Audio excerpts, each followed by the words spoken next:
Hello, my hen. Hello. Hello, and you come. I'm just tightening this up now. We're in a different motor, as you can see. It is so lovely to see you. How are you? I'm good, thank you. Oh, Well, miss you. there's your Thanks, straw. And this is yours here. Jesus, now, it's a Mary wee and bit Joseph. snug in this. That's a big Duke, bad so, boy. I know, but it looks pure banging Thanks. for a lovely warm I've always morning. wanted to see this setup, see I'm watching So, it behind the aye, camera. so I I'm like, need- oh, look at this. So I need to explain, because this is even more amateur than it usually is, because this is Keith's car. My car's got a puncture that's so bad now I can't drive Oh, it. right. And they can't fix a puncture. I need a new tyre, and the Glasgow warehouse for tyres is shut for the Platty Jubes.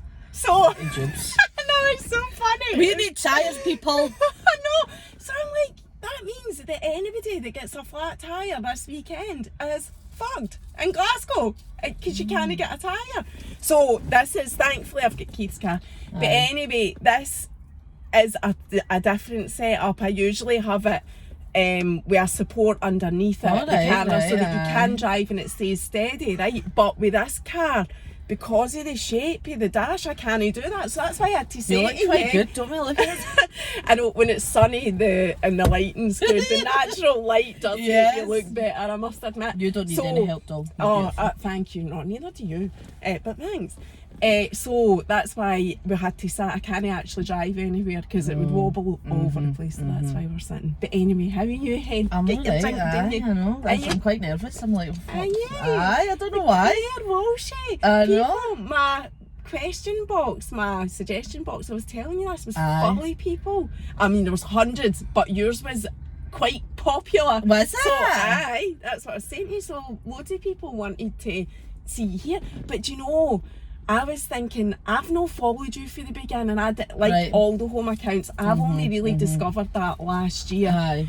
So I've not seen a lot of your chat, but I get the feeling your page has probably changed. And I was thinking, I bet you there's people, the same as Mario, who have seen him chat, same with you chat, you know, at the beginning, things changed. I don't know, I'm guessing the story, but you'll be able to tell me what Do you know what it is? It's just life gets in the road, doesn't it?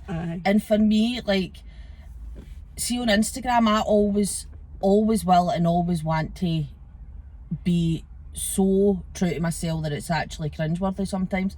So I would never come on. It's not cringeworthy. I know, but I'm like, see, when I've been on fucking the gram greeting hundreds of times. Like, see, people. I have not seen that. So you must have done that before I followed you, because I don't miss your stories. So do you know, this is one time I remember I was sitting outside I can't even remember what it was for. See, when the pandemic hit, I can remember being on Instagram and it was just doing normal talky stories, and we were just talking about like how I think we had just went into lockdown, or it was a week before, and I thought, see if my Wayne's school gets shut, who's got to watch him? Because I can't send him to my mum's because you're not meant to send him to grandparents, all that kind of stuff.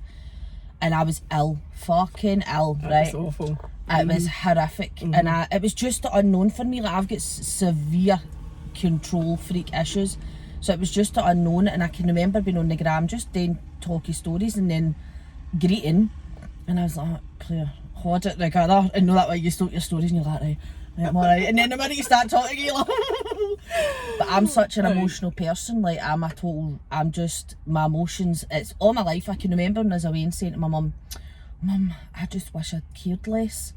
And she went, but Claire, that's your nature, that's your personality, like, you can't be like that. And I thought, I just wish I cared less. So I've been on the gram greeting hundreds of times, but see if I'm not feeling it, I'll no force myself, no. So what I have seen you saying before that you started the gram because you saw Emma doing it, and you were like, I could do that.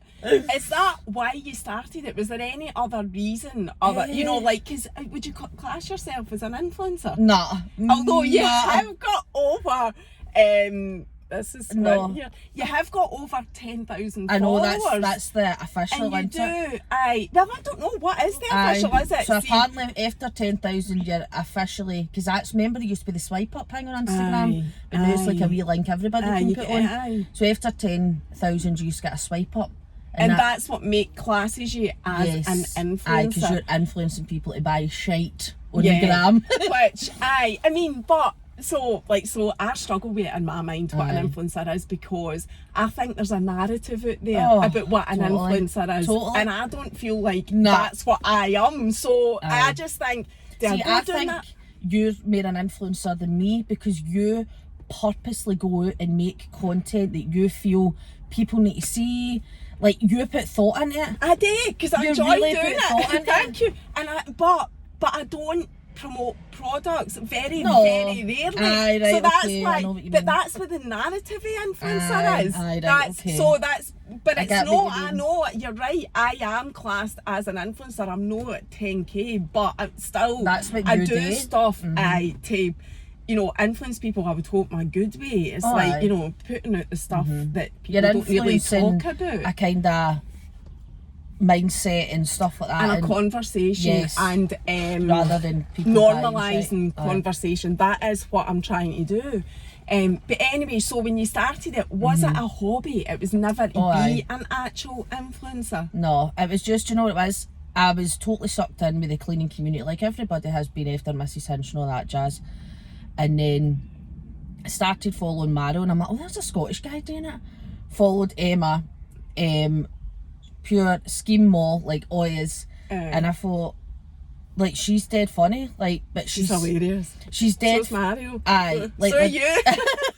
But they're like just dead funny, doing normal things that like I would do. Aye. So I spoke to my pals and all that, but I was mortified because I thought I don't want anybody running about Bellshill to see me. Aye, because that's where are you from Bellshill originally? Right. Born and bred. We'll come back to that. Aye. I thought I don't want anybody to see me because I'll get totally ripped to shreds, and I was like embarrassed and all that. So I just done it, and but they would have seen you, and they have done. Well, probably aye. But you don't bother. Nah, you get really. over it. Aye, you get over it. And nobody says it to you. Nobody's got to come up to you like, I seen you on Instagram saying this or whatever. Nobody's got to do that. But in Lidl's, the woman, I love your Instagram, by the way. And I'm like, Reggie's like, for fuck's sake, hurry up. He's dying. It's like that. Oh no. He's dying. But I do die a wee bit as well. Aye. Ironically, because you're only being yourself. It's not like you're going on and being somebody that you're not. You come on and you're just being yourself.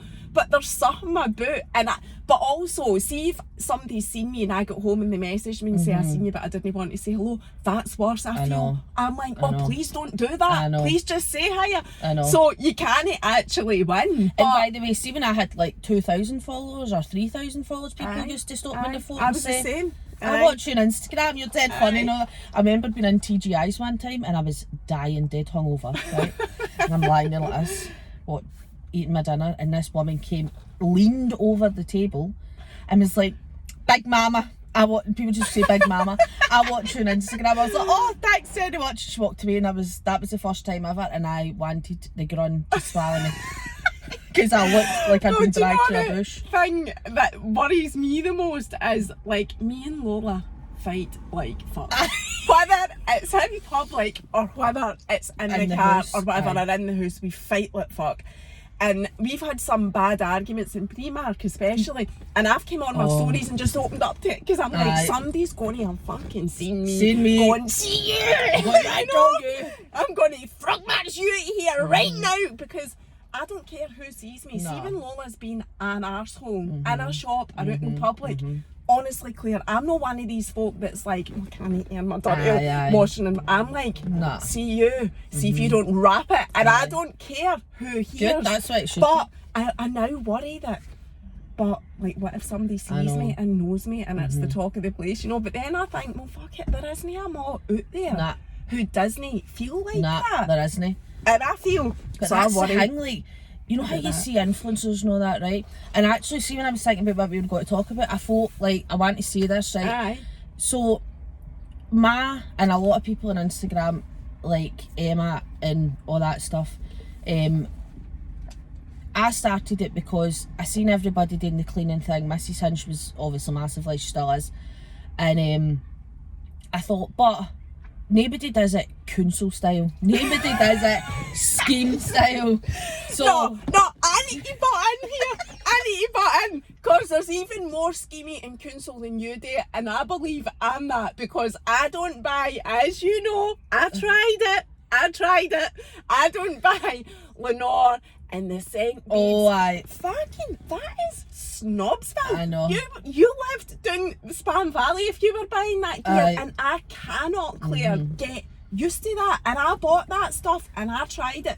And then I just gradually ignored it until Keith and Lola didn't realise I wasn't You using weren't it doing because it it was anymore. because of them. I cannot use it. I'm like, no, my gran Aye. used just soap powder, bleach, Pledge, Aye. and Jif. It was called Jif back Jif. then, stuff. And Aye. that was it. That was it. My mum was the same. But anyway, finish what you were Aye, saying. so I thought, oh, do you know what? So I have always vowed I will show everybody the good, the bad, and the ugly, and I have. But I remember watching a podcast once. It was at Michelle Humes, right? Aye. And she was saying there's this new, and I think she was kind of coming at it for the mum Instagram world, and she was like, there's this new kind of narrative that everybody needs to show the good, the bad, and the ugly to show people that it's no the perfect lifestyle and all that kind of thing. She's that like, does get on my tits. she big says time. that the perfect lifestyle. the perfect Aye. lifestyle, and she was like, I use my social media as like a photo album.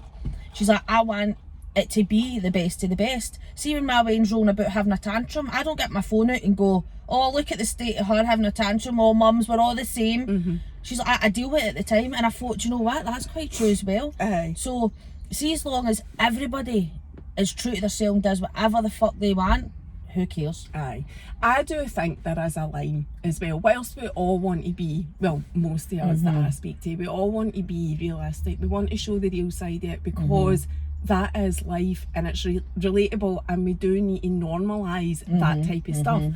But equally, if Lola is, greeting or in having, I don't use the word tantrum because it's like, it's another word that just was never used when I was away, but it means the same thing. If she's doing that, I think that to show that is pretty grim. I think to show it is grim, but to come on, and I do this regularly, and say, my Wayne did this or whatever, when you're talking about it, you're still being realistic because you're talking about it, but showing it, I just think that's probably where my line is. I probably would. I'm the same. Just because I can't be arsed with him getting off his nut and me needing to show it to people, but I don't really feel like, I don't know, Jay's he's past that age. Like, you know how you get this kind of mum life on Instagram now? I'm past that. Like, see, that was why, well, it's on the name, the Misfit Mot. That was why I kind of called myself that. But also, see, when I first started on Instagram, I felt like I was very much within the Mo community, which is exactly that. And I used to say to my pal, I don't fit in here. I don't, because my Wayne is like, but at that time she was maybe 7, 8, 9, that kind of age. I can't even remember because I changed what I was doing and changed my page. And I kept saying to her, I don't even know why I'm doing this because I just don't fit in. It's no massy. But so the mummy pages, I totally agree with you. I feel like there's a lacking, if you like, in the market for moms, and I've had messages about this that are dealing with pre-teens, teenagers. You've got a boy, I've got a lassie, the periods are coming up, people are wanting to, nobody talks about it. Nobody. So I am hoping to bring that into my wee arena and my motor. That's brilliant. Amongst loads and loads of different things. I mean, boys go through hormonal things. And tell me about it. And Jay's only 9. Oh well, it was about 8 when Lola started to have the hormonal, moods and stomp them off for nothing and greeting like drama queen. Calm down. What is this? Because you don't know, and it's first time mums as well. I feel like the mummy community, they've all got 25 Waynes each, and we're sitting here like lone mums like, what's going on here? And then I feel bad for moaning about my wean because I've only got one. Oh, but she she's a drives me lassie. mental. Lassies are fucking night and day. I'm so glad I've not got a lassie. I don't know if I could cope. I know. Did you always only ever want one? No, I always, do you know, I was an only child. My mum, Oh, are you? I am an only child, but I've got step brothers and sisters. They came into my life when I was about 8. And my sister is like, honestly, I love her to death. As a sister, like, I would never think her as a stepsister kind of thing, because she's been in my life I am longer the same. than... I would never say step or No. half to my brothers and sisters. I am the same. And I can remember having a child and saying, I wouldn't do that to my Wayne. I wouldn't have him an only child because I grew up an only child and I know what it was like. And then it never happened. And I just, like, no long after he was born, I kind of had the, oh, and then people used to say, do you know, we could talk here for hours, right? People used to say, enjoy him, let him have a couple of wee years himself, love him and all that kind of stuff. And you're like, right, okay. And then he hits a certain point and everybody's like, you know, having another one, which fucking pisses me right off. Down so you can put your elbow on it if you want. Which pisses me right me off as because they just, it's... Well, I think, to help you with what you're saying, I think you might be saying, I think people don't take into account, well, they don't know, because you're not walking about with a fucking sign. I know. But it took me 4 years to have Lola. Aye. So fertility wasn't just like, oh, you know, I'll just come off contraception and we'll have a baby and Wham, have bam, here they come. There you go, lovely. It wasn't like No. that. So there's that, people don't think of that. But then also, I had the most horrific pregnancy in my whole entire, well, obviously I've only had one, my whole entire life. I'm just trying to emphasise how bad it was. But people don't, you know, don't take anything like that into account. I knew though I had made my decision, I was only ever having one. And then Lola came along and didn't sleep for the first year, so that was it, fucking sealed, signed, sealed and delivered. Yep. Never, Yep. even if it was possible, no chance. I couldn't do that again. But people don't take into account. How do they know that you? I know they You don't. could have even So had an just keep your IVF mouth baby, shut. but I you know, shouldn't say stuff like Nah, that to anybody. I know, it drives me insane. But And then, you know, it's the older generation. It's older generation that say stuff to me, and like not grandparents, but like aunties and all that kind of stuff. Like, oh, time for another. He's 9. Me having another child right now would literally just end me. Because I'm used to him being independent. I never really had. He was a great Wayne. He slept through the night. This is going to. What age were you? I know. What age were you when you had him? I was 22. Oh, right. When I So had him. are you 31? 32 now. 32. He's Is 10 he this year. right. He's 10 in December. Right. So, he slept for 12 weeks through the night. See, I'd have been popping them out. Probably no bother if Ryan had done that. See, at the start, I was dead broody and I was up for it. And Gordon So it was like, planned. Nah. He was. I came off the pill. But I wanted more, and Gordon was like, not a chance. So he obviously was like, no, let's just keep this. And then when we did, maybe when he was about 5, it never happened. And I was getting myself dead wound up. Now, I've not been in any contraception for he was about 2.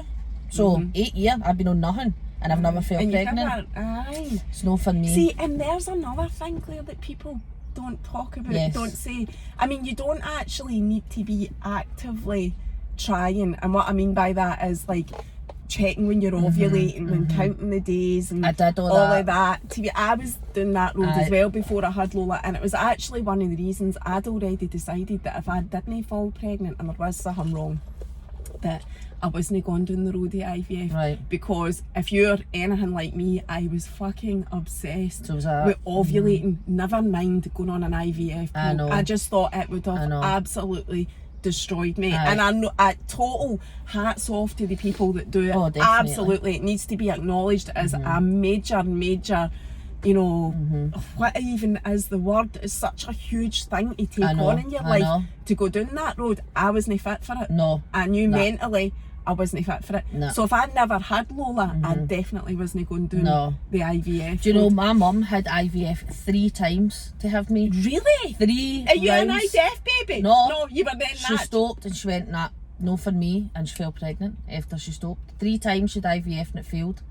And then her and my dad must have just said, because back then you used to get 3 rounds in the NHS. Aye. And they weren't in a position to pay for it or anything like that. and it never worked, and they just thought, right, we just need to deal with the fact that we can't have kids, and she fell pregnant. She's 29 when she had me. Well, my story's actually a wee bit similar to that. I didn't go down the IVF road, as I've already said, but we had been trying. I was 38. I'd already said, Keith's older than me, 7 years, 6.5 years, I think he is older than me. I should really know exactly, but and we had been trying for a couple of years, and I had never wanted kids before that. I was a total career girl, always saying, no, kids aren't for me. But then when you meet somebody that, and you know, well, just Had that you is just how it never happened for met me. the right guy? No, hadn't, and I just didn't think I'd ever have them. Then I met Keith. You know, he's from a big Catholic family, and his family's very much a big thing. Aye. So, and I just changed. I thought, no, I didn't want to. My gran used to say to me, as you're saying, didn't you want to live your life in without knowing the love of a Wayne? That's what she would say. And it did, I would think to myself, God, there is that. There is that. So, and after having her, do you not think that's true? Absolutely. And I never say it because I know I'm conscious there's a lot of people struggling to conceive and whatever, so I don't say it because you just don't know what people's situations are. But anyway, we had tried and it wasn't happening, and I was obsessed with it. Obsessed, like you're saying, checking the ovulation, reading everything I could read about it. I mean, and you're having sex and it's almost like, I know. like, oh, excuse me, it's time today to have sex. Could you just have me cookie before I go to my work? I know. I mean, that's what it was like. It was turning into a fucking task. And it was just mental. So eventually we went to the doctor, and you know, that's very intrusive. I know that they're used to all of that, but it is like, you know, they're having to provide sperm and a cup and all of that, and your sperm count needs to get done, and that was just Keith, and then it was me. So anyway, we did it, but I'd said to Keith, I'm only doing this because I want to know whether I can or can't have children. I'm not doing it because I want to go down the IVF route. You just need an answer. So we were then referred to the specialist. At the time I worked in Edinburgh, so it was the Royal in Edinburgh we got referred to, and I said to the specialist, even on day one, I says to him, I'm just wanting to know what the facts are. I'm not going down the road of IVF. So the day that we went for the appointment, the very first infertility appointment, which by the way is also horrendous, it's right next to the maternity unit. Jesus Christ. And that's what they are, and that's another thing people don't talk about. And I know there's loads of people out there that are going through it that know all of this because they're having to do it, and it's something that's not talked about. The infertility clinic in Edinburgh is right next to the maternity unit, and people are walking in and out with babies, and the ward, you're sitting waiting to get seen, you know, with your heart in your fucking shoes. You could greet at the drop of a hat, and in the next ward, babies are being born. It's awful. But I get why it's set up like that, but it is awful. So that day that we went, I took my period that day, that morning. God. The appointment was already booked and whatever, but I didn't know what they did anyway. So we went to the appointment, and one of the first things they do is the dye test, it's called. So that's where they put the dye up into your womb and your fallopian tubes and whatever, and it's to check for blockages, so that when they do an x-ray or whatever it is, they can see if the dye's no went through. They can see if you've got a blockage. Now, because I'd taken my period that day, they couldn't do that test. So I was then rebooked. This was all the NHS as well. We couldn't have afforded to go private. And they then booked me for another appointment 3 months down the line. So I walked out of there again, like devastated that I wasn't getting an answer after waiting probably 6 months for that appointment in the first place. So they made me another appointment. So that was the March. Made me an appointment for the June. And it was just, that was it. I just totally accepted that I was never going to fall pregnant, and I just need to wait to that next appointment. That was the last appointment. I get goosebumps. I know. So that was my last period. That was my last appointment. Oh my God. I had to phone them and say, I need to cancel my appointment because I fell pregnant. By that time I was maybe don't know, maybe 6 weeks or something, and see even the joy on the end of the phone. It was such an amazing phone call. It'll live with me forever. But I wasn't even past the danger stage. I was 6 weeks, and actually I had a bleed at 9 weeks, and I was back in seeing them to make sure everything was all right, which it was.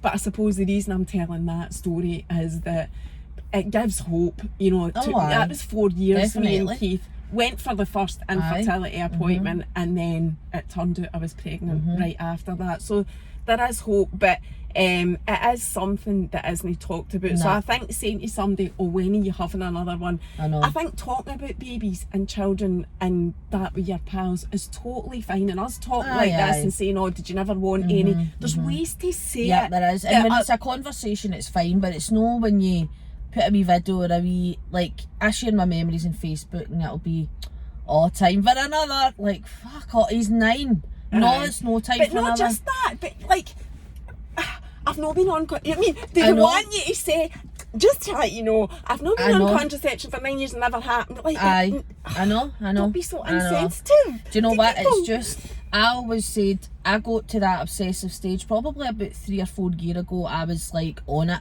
and we were trying, and I just every month that total, and then the thing having the I think I'm pregnant. My periods are like a day late or 3 hours late. How many tests did you buy? Like when you were that obsessed, but you were 100. 3 hours late, and you're out for a test, and even that when the one blue line comes up, you're fucking I was devastated. gutted. The mental torture you put yourself through. I bought the ovulation kits and everything. Did all that.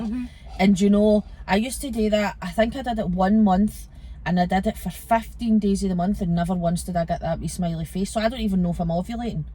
I think I'm because I was fucking on the Google, like, how do you know if you're not ovulating? And it says, so I'm getting all the signs that I'm ovulating, but do you know what? I just thought, see if it's no for me, it's no for me. I've got my one child, I've got him. Why am I being greedy? But I've got him. No, but what you're doing, Claire, is what everybody should do. You're being grateful for what you've definitely. got, regardless of what it is. If I never had a child, would I go further? I definitely would. But I've got him, and that's it, and he's happy. See if it was the constant, Mum, I'd really want a brother or sister. He couldn't care less.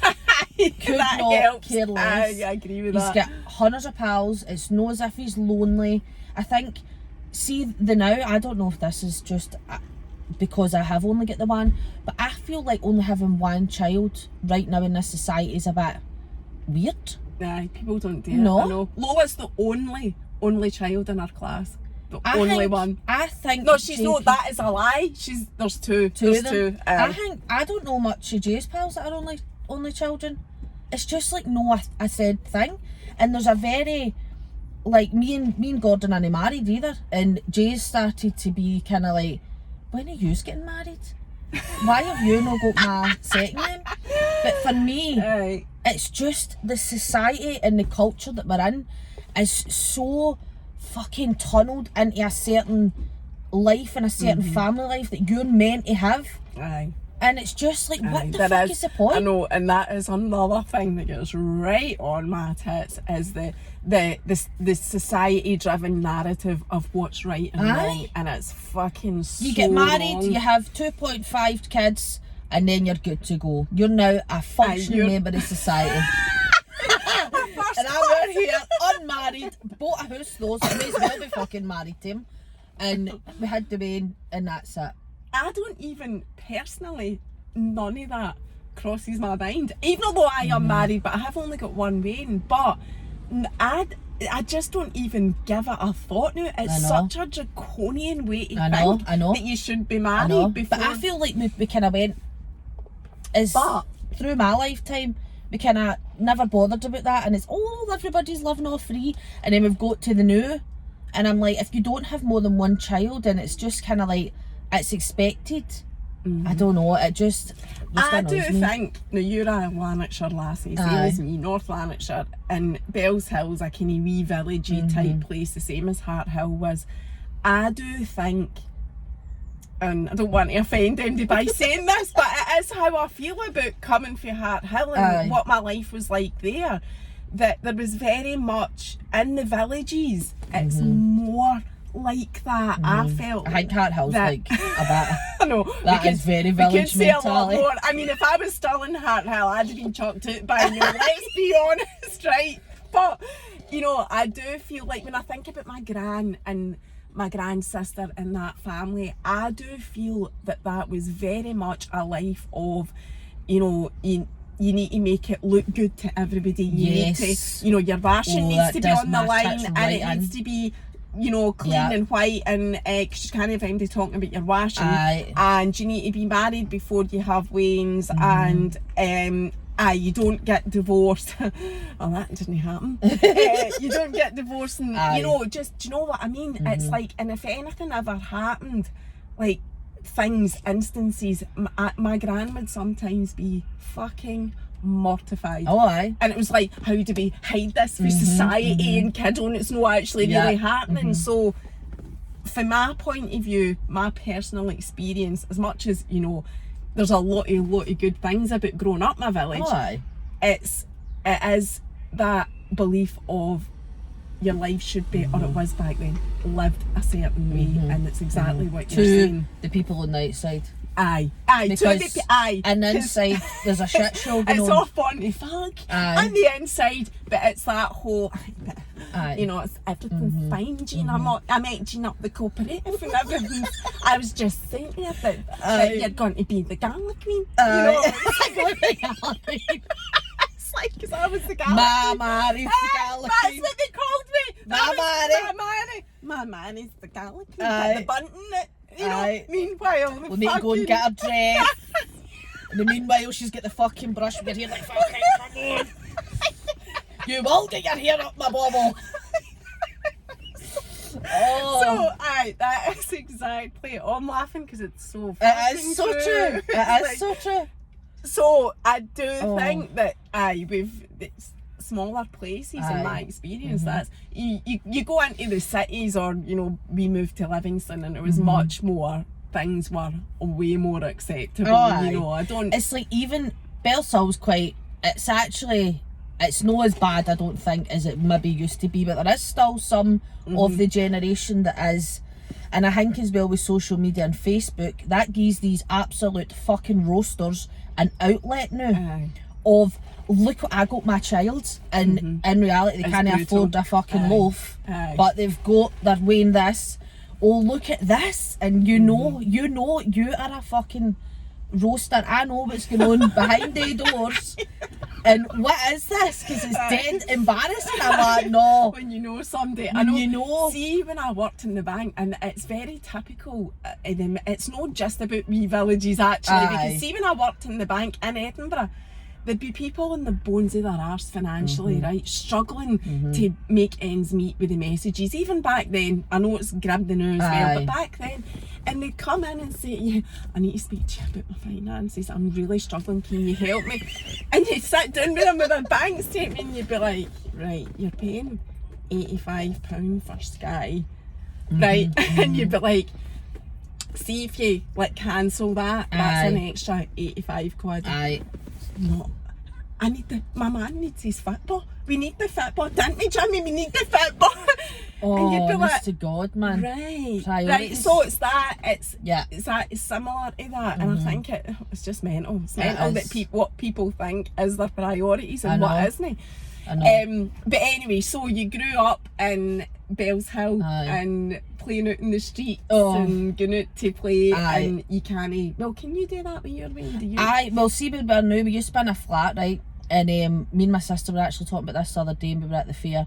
She stayed up down the stairs for me, right? So I can remember. That's amazing. So good, right? Down the stairs for you. So we were trying to get a council house, right? This is another fucking society narrative, right? See, in my Tell life, us it. Talk about it. See, like in my life and community, right?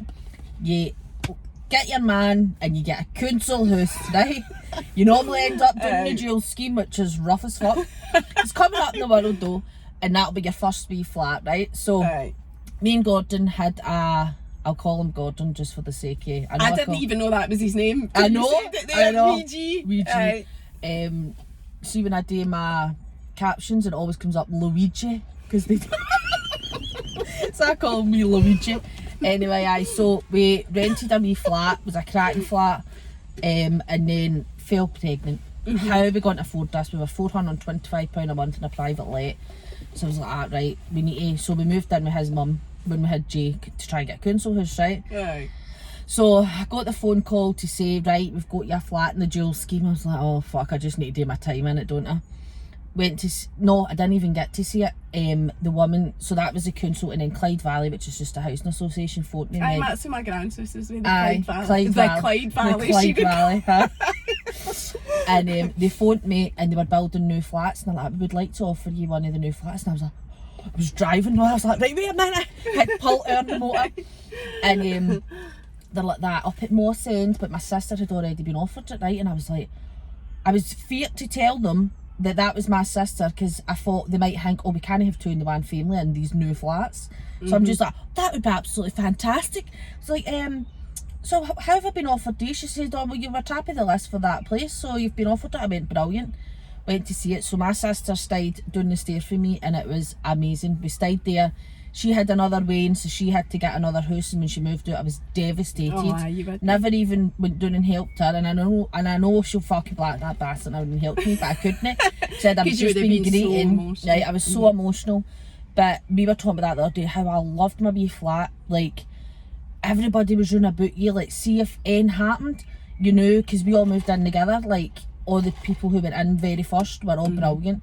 They came out and interviewed us and all that. I was at my Mo's, and the Clyde Valley came out. Aye. If you get savings, I was like, aye. Right, because you'll need to put carpets down immediately, because there was people underneath us. And it was like, she was giving me the fucking flat out of the pocket. I was like, calm down, hen. It's just a council house. So we moved, we went and bought the house we're in the new 2 years ago. So what happened there? How did you make the transition from council to to buy the house? Basically just saved like fuck. It all happened just during COVID. We got the deposit for a house. And what did you not want to stay in your council house? Was it always your goal to get into it? Because I knew I took a council back in front door. That's the next community. Aye, I was just going to say that. Oh God, just as like my grand's came back for the deed. I know. Talking to you. I know. Because that's what she used to. You need to get back front door. Hen, it's so time to get my front mom, door. she's pushing me, right, get on that council list. And do you know what it was? They were never going to give me a back front door. It's me, Gordon, the Wayne. We're no overcrowded. We're in a 2-bedroom big flat. There's more people in need than us. So I thought, do you know what? And a lot of people run about me, why are you buying a house? You're off your head. Like, if anything happens, the council fix it. If anything happens, this. And that's it's dead funny, because it's like your wee bubble that you live in. They've got certain ideas. That was why we again, sorry to interrupt you, but just my grand's house, we never bought it as a family, because by the time there was an option to buy her house, and it was cheap, but my gran was like well into her 70s by then. She lived to her 90s, and we had to explain to my gran, but if anything goes wrong with the house, gran, your roof, anything, we need to pay for it. You know, you need the money for that as well. And that was actually why we never bought my gran's house. See, if you no want to keep that house when she dies, then what is the point? What is the point? So, we just wanted the back front door. We wanted a garden, and we wanted the way to be able to go out and play in a garden. Because the real kind of crux in it for me was during lockdown. Remember, we had that beautiful weather, and everybody was out having the fucking time of their lives, and I'm stuck in my flat. I want it now, because I wouldn't need to put my fucking heating on. My gas and electricity bill was through the flare. It's through the roof now. So I was stuck in a flat. It was like a fucking hot house. I was like, I can't cope with this. And everybody's out living the time of their life in their garden. I thought, nah, we need to do something here. And we got this house. At the time, we saved for it. It was through the member of the market. Well, I think it is still the new mental. We were going to houses. We had our deposit. So I didn't know that you moved during lockdown. Yes. No, during lockdown. We moved in December 2020. 2020. I mean, the holy 2020. Yes. It's classed for me as lockdown. I know. I know, Because since remember we December. went back into lockdown in the Aye, December. Mind it, they shut and After everybody was January. going mental. Because Aye. was it no Christmas Eve was the last day? Yes, we were What allowed. was that like, man? Remember that? Oh, That seems God, like I another remember. life ago, I know, doesn't it? I know. Actually, I very rarely talk about it because even the very thought of being in that year gives me the absolute me too. fear. Never want it too. to happen I know. ever again. I know. Hopefully it So I won't. just put it But in the back of my head as if it was another life. So December, tell us about 2020. that. Aye. Moved in the 4th of December and was thinking to myself, I need carpets and shit. Are they open? Because I didn't know if the shops were open. Because remember, the last time it was only essential thingy at all. Aye. But luckily the guy that did our carpets, no, it was the wee guy that came with the book and gave you the samples and went, aye, what do you want? So he came into your house anyway? Aye, came in, right. it was fine, done it all and all that, and we moved in, aye. And so we were going to view houses, right? And the first house we went to see was on the market for like 95, right? That was a home report value. And we had only the deposit. We never had another fucking penny over that deposit, right? So we needed anything under that amount, right? And the guy was like, right, so what you think? Loved the house, right? It was walk-in condition, just a normal I always wanted an ex-council house. It was a mid-terrace ex-council, 2-bedroom. Went into it, was lovely, done lovely, not quite small but done lovely. Walk-in condition, I was like, oh, this is really nice. Literally 2 seconds round the corner from my mother-in-law. Great, the Wayne can go in there, all this kind of stuff. And we're like, right, we'll only be able to, because if you offer over home report value, you need to put that lump sum up. Aye, you don't get a mortgage for what you only get a mortgage for what the house is valued at. Aye. So I was like, we can only offer home report value, and it actually just laughed in my face. You're joking. Laughed in my face. Oh, estate agent. Aye. Oh, you've no chance. I was like, what? This was my first experience with an estate agent. I went, you're a prick. And he says, if you offer me 102 right now, I'll tell them to take it. I went, fuck off, for an ex-council house. It's 95,000, the home report value. So we went away for that, dead, deflated, felt like shit. And then see, he gets more money. The more money you pay, he gets. Cause it's and obviously he's wanting to get as much for the buyer as he can. Aye, I get it. And then about 2 or 3 weeks later, the seller messaged me, because I know them. We really want to get this house sold, we can't get it sold. I went, no wonder we're a fucking estate agent like that. Can you offer any more? I says, right, we can offer 97. And we were all excited, thought we were getting it. And then she messaged me that night, said somebody's just offered us 99 and they took it. I was like, bastard. But anyway, so that was your first one? That was my first one, aye. Went to see another couple and they went for like 30 grand over the home report value. Jesus. One round the corner for my mum to, but the house was a riot, but obviously somebody's seen a lot of potential in it. It had like a big side garden and all that. And then this one came up and it was done to quite a alright standard inside. Big side garden and all that as well, but it was where it was, and it's like flats across it. I thought, see if I could just pick that house and put it somewhere else. And I thought, do you know what? We're wanting to buy an ex-council house purposely for the wider bill, all that kind of stuff. So I'm going to get it in a council scheme. Who the fuck do I think I'm at? I'm getting it in a council scheme. That's the way it's going to be, and it was great value. Went for it and going it. So we've moved in and it's been the best thing we've ever done. All the Wayne's pals are run about. His school is 2-minute walk. He doesn't even need to cross a road to get to his school. Crossing a road's another big thing for the Waynes as well. That was something my gran used to talk about as well, because I was hit with a motor. But even talking about crossing the road is bringing back all the memories. It was, and you would go out and my gran would always say, watch the road, watch the road. That was a thing. But watching your stories, I mean, it does, I feel, just right at home, because you talk often about now being in your house compared to when you were in your flat. And we lived in a flat when my mum first separated from my biological dad. We lived in my gran's front bedroom for a few years, but then she got a front flat, one of the front flats. Yes. And that's what you do. They're actually a wee bit more superior to the back flats, so that was like my gran was up the cooperative bragging about that. Our mate's got a front flat.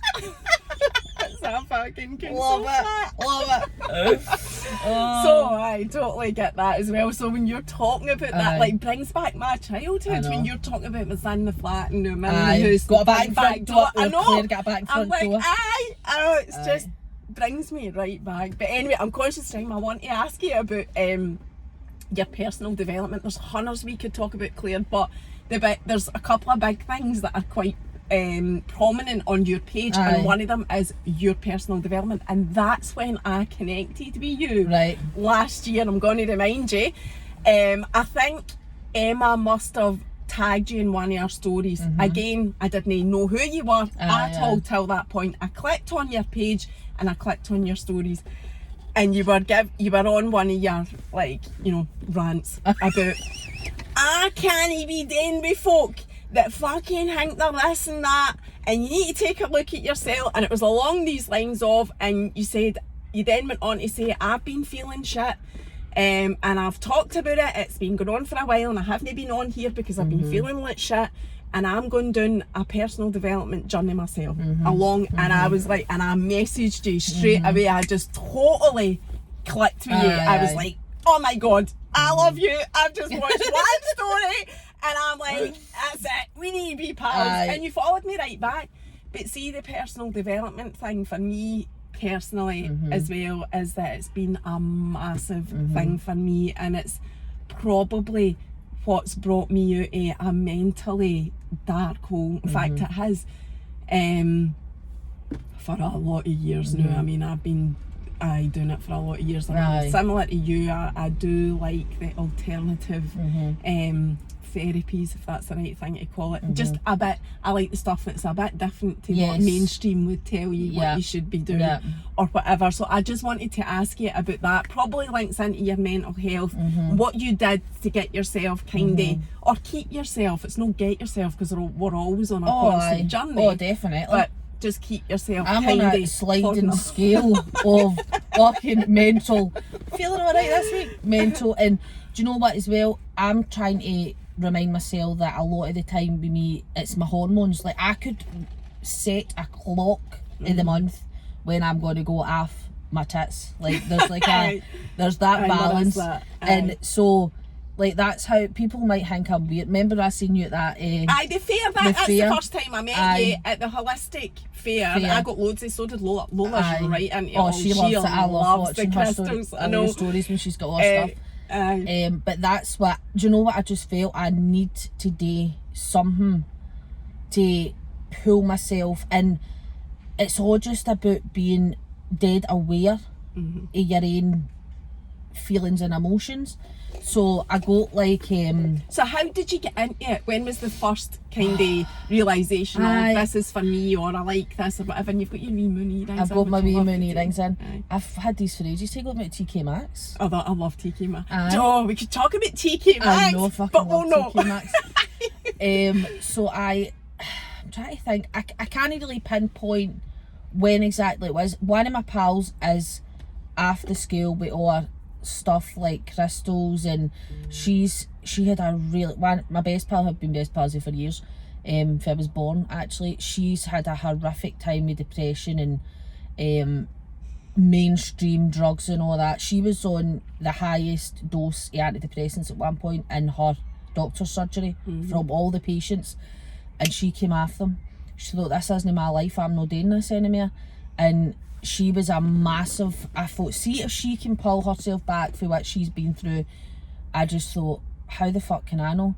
So I've obviously just, like we've had our discussions before, like trauma in your life, shit like that, just puts you into intrusive thoughts, I'll say, because it is intrusive thoughts and intrusive feelings. So I've bought books like CBT and all that, books trying to fucking workbooks and all that you have to like fill stuff in. Thought, right, I need to sort my own feelings out, because it was making me ill. Like, I can remember phoning said pal that I'm talking about, like, right, do you think I should go to doctors now? Like, is this a time I should go to doctors? She's like, Claire, see if you're saying that to me, maybe it is, but I just thought, I don't want drugs, and that's all they do. And I know, and I've spoke to my other pal as well who has went through counselling, and I says, right, maybe I should do this, and I'm constantly searching for a while to sort myself out, which is that the way your life's going to be? Like, constantly looking for a way to change. I'm getting emotional. Do you for still some feel reason. like that? I know. Do you still feel like that? That you're still searching? No. Because, no, I was just going to say No, that you've I found, don't. you've reached your Aye. peace, if you like. And I think what we need to remember is we're all going to have bad days. It doesn't mean you've got a bad life. So see, when I'm feeling down in the dumps, and I've said this in my stories before, I take myself away for the situation, away for Ouija, the dog, the Wayne, because I'm going to kill somebody if I don't take myself away. And I go up the stair, and I can't go for a bath because I've not got a bath, but I'm getting one soon. I would go for a bath if I had one. Well, I'm not a fan of baths because, you know, my vagina doesn't like them. So You need to get yourself some natural additives for your bath. None of that lush shite. That's fucking thrush in a bowl. Fucking hell. No, my vagina just doesn't even come if there's been washing the bath. No. Aye, so I just take myself away, I light a fucking incense, and I just sit there. Am I an expert on crystals and holistic therapies? No, I'm no. But I'll read into it and I'll research it, and see, just doing that levels me. Because the intrusive thoughts that I have, like, I can remember being social media again, it's like yin and yang, isn't it? Social media, because I can't even see how damaging it is when all I do is fucking sit on it and talk to people. But like, I used to watch people's stories, or even on Facebook, and people are out and having a good time, and I'd be like, why can I not do that? Why doesn't anybody want to hang about with me? Like, that's the big problem with social media. That is what it drives, that whole comparison honestly, thing, because we don't have enough reality on it, and people only post all the good stuff, and then the comparison thing is, oh my god, I'm shite and you're great. What's and wrong? we know that as people, but we can't stop the wee Your thoughts brain going does into it. your head. So like, I've come on 100 times onto Instagram and says, in fact, I did a couple of stories the other day, and I was like, you are seeing 0.1% of a person's day on Instagram. Like, I might put on that my house is a fucking riot, but other people might not be comfortable with that, and they only show you when their house is beautiful. But that isn't real life. Like, I take a picture and it's a fucking beautiful bit of my house, and the rest is in an uproar. It's and just then there's your like, Monica cupboards as well. And I've always said on Instagram, will I fuck ever be showing you my loft or this cupboard under the stairs? Aye. But like, it was actually crippling me. Sometimes I was sitting in my bed greeting, like, why have I not got enough, and why am I not good enough? Like, that people, I don't know, it was just horrendous. And I was greeting to Ouija, and he's just dead. He's the most level-headed person I've ever met in my life, and I know, and he's like total opposite to me, and that's the only reason why we go together. Me and Keith are the same, total opposites, because tell you what, I wouldn't put up with me. No, fuck, yeah, near with that. And Ouija sometimes can't put up with me, but he just goes with the flow, and he's dead level-headed, and luckily the Wayne has got his nature. He's got my emotional side, he does have my emotional side, but he has got Ouija's laid-back nature. And I'd be greeting, like, saying these total irrational things to him, and he's like, Claire. But he's not that great at the whole kind of encouraging. He's like, Claire, for fuck's sake, get a grip. What do you care for? And see somebody saying that to you sometimes, you might just punch them in the face. Because I do fucking care. I do care, because like, I work my arse off. I work full time. I know you. I miss out on my Wayne sometimes. And I've always done that. I've always worked full time. Like, just talking about like community and like your family and about you and how it moulds you, your environment. Like, my mum worked full time. My gran basically raised me up to a certain point in my life, because my mum worked and she never had any other option. Her and my dad split up when I was about 2 or something. And that was it. It was me and her. And if she didn't work, we never get fed. That was it. So she has instilled this work ethic in me that I don't think I'll ever waver any. So I wasn't allowed to leave school until I had a job, or I was still at school. That was it. And it wasn't, you're not leaving until you've got a job, or you'll maybe go in the brew notes, you're fucked out. If you're not paying if you're not paying your way, you don't stay in this house. So I wasn't allowed to do that. Got a job. Wasn't it greeting at the gates of the job, because I fucking hated it that much. I was like, Mum, I hate it. And she's like, oh well then, in you go. Tough. Wasn't allowed to leave that job until I had another job, and that was it. That was my life. And I was just lucky I found a job that I love. So that's my work ethic. I can remember I was part-time at the start, when Jay was wee, and I was easily £600 a month on childcare, right? Maybe pushing £700 a month. It's sickening how much And it I can costs. remember walking into my work and saying, I was just in a really down place, and I thought, I'm better off, I would be physically and financially better off if I didn't work right now. Walking into my work, I thought, why am I doing this? Why the fuck am I doing this? And do you know what it is? See, that work ethic, Jay will have that. He sees me, because you get all these fucking mum warriors like, oh, I'm taking my child to this and to that, and fucking, how do you work in that amount of time? Like, I don't have any other option. Like, I'm not in a financial position. Aye, and you're just talking about your financial point of view, Aye. but there's people that could take their wains to things like that, that don't either. No, for I other know, reasons, I know. for mental health reasons, I know. or because they just can't do it. And that was kind of where I was at. Aye. And after Lola was born, that was when I started to get really into the holistic stuff and alternative therapies. I've had hypnotherapy and See, I'd I love do to do all that. meditation. Oh, it worked for me. Definitely worked for me. I think you do need to be open to it. Oh, aye. Because it doesn't work for everybody. I'm an But- open book. I'm that person at the hypnotist show where you're fucking hypnotised straight away. I'm honestly like a sponge. Aye, well, it would work for you. Definitely, if you wanted to get it for anxiety or whatever, it would work for you. But I was going to say something else, but I was just going to say, I've talked about this before I had hypnotherapy, which was just 2.5 years ago, I couldn't even speak on stories. I was that riddled with anxiety, hated myself that much. I'm not saying that I don't hate myself anymore, you know, everybody's got a bit of that, where you're like, can you stand the sight of yourself or your own voice or listening to it, and I'm still like that, ironically, but I couldn't even get myself past that to put myself out there till I had hypnotherapy. So that was why I started talking on the stories.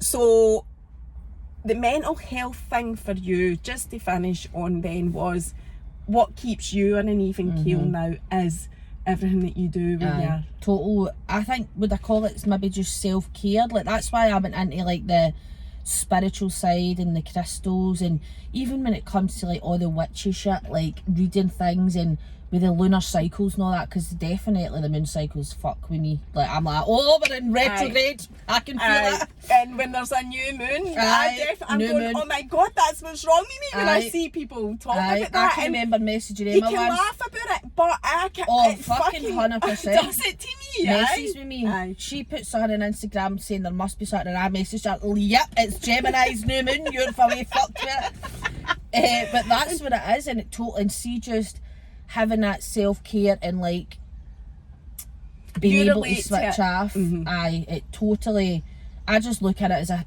piece of self-care. So when I am at my, you know how we like, I'd probably, you know how all these TikToks are now, and it's like, I've fucking self-diagnosed myself with ADHD, by the way. I'm like, well, I think I'm on the spectrum as well. And that was before I don't see TikTok, but I do think that I am as well. I'm like that. That's what I've got. Like, I am so highly strung at certain times, and then other times I'm like, yeah, man, quite laid back. Quite laid back. It just goes to, just to finish, because I'm conscious of the time, it just goes to show you that, or it's back to that, what I always say, it's finding what works for you. And if it is drugs for you, if it is counselling, therapy, whatever type of therapy, the holistic thing that you do, it's just so key to find the thing that's going to make you feel better, and that is self-care. I will try it. I will try it. Maybe know the drugs, but I would try and like see talking to people. Like, I Talking's feel like always good. A good therapy. It is a good therapy. When me and my pal are fucking hating our lives in our house with our men and our veins, we're like, come on, we'll just go to walk. Moan about it for a year and you're fine. And then see when you come back, it's just so like a weight has been lifted off you. No, and that's definitely, like, during lockdown and all that, me and her went walking all the time, and oh my god, like the weight I used to get, me and him be screaming at each other, and I'd go out and I'd come back and laugh. What would you like for dinner, darling? Aye. How are you doing? And he'd be like, where did you go? Who went out and who came back? Aye. I know, totally different. Anyway, thank you so know, much. I just Claire. wanted to It's been- talk for I know, ages. and look, we've got like 50 seconds left. We need to wrap it up. I Thank know. you so much. We'll do it Thanks, again, so- thanks definitely. for having me. You're welcome, hen. Thank you. Bye now. Bye.